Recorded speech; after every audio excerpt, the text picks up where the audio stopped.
Alright folks, fits the crack. I hope you are all well today. In this video I'm going to be showing you how to make probably my favourite dip, hummus. And specifically, sun-dried tomato hummus. So some of the reasons why it's my favourite dip is that first of all, tastes great. Obviously that's the main reason. Secondly, it is good and healthy. It's got lots of plant-based proteins in there.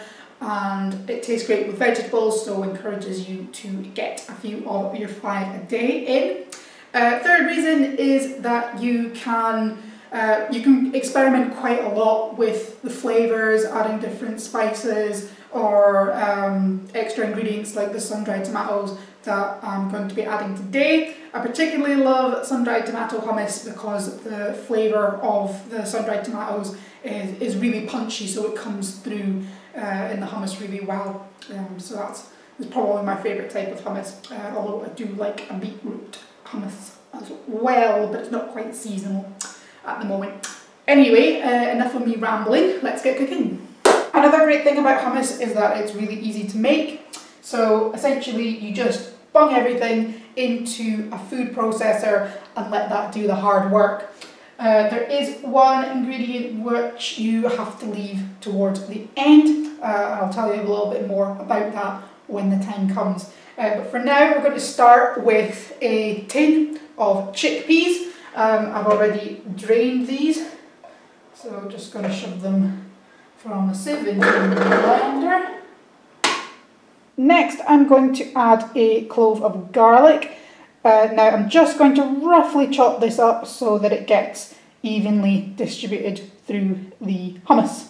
Next we'll add 2 tablespoons of tahini or sesame paste.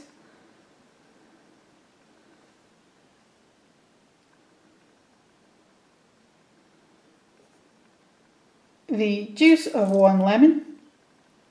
Around 8 to 10 sun-dried tomatoes, just depending on the size of them.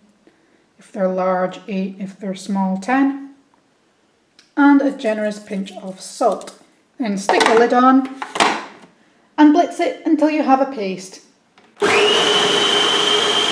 Once or twice run a knife round the outside to make sure that you don't miss any bits. You should end up with a chunky paste like this. Now the ingredient that we've left to last is the olive oil. Now the olive oil, if you add it at the same time as the other ingredients, or if you process it for too long after adding it, the hummus, it goes a bit funny. Don't quite know why. I'm sure there will be a scientific explanation for it. But I have done it before and it just tastes weird. Nothing really happens to the texture that I've found, but it tastes almost kind of metallic or plasticky. I don't know, it just tastes off, so you don't want to make that mistake. So for most hummus recipes you would add some extra virgin olive oil to the hummus. What I'm going to do for this recipe is add 2 tablespoons of olive oil from the sun-dried tomatoes.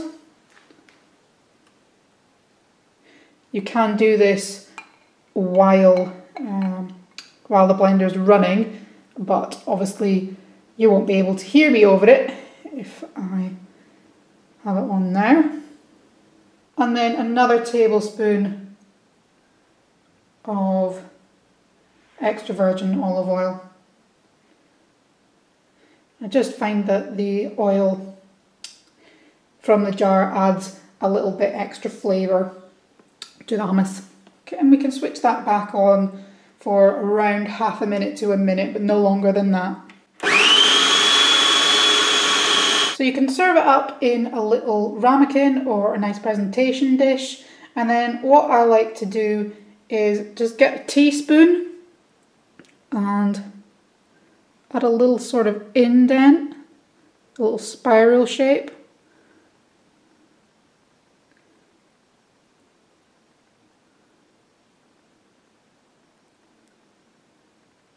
And then I add a little bit of olive oil on top.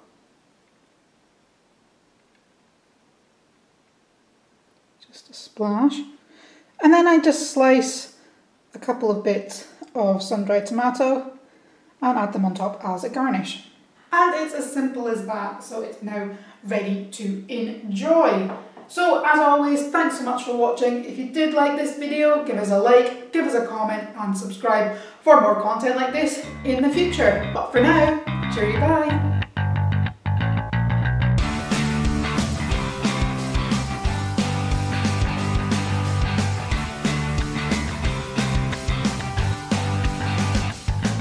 Add a little sort of indent with a spoon.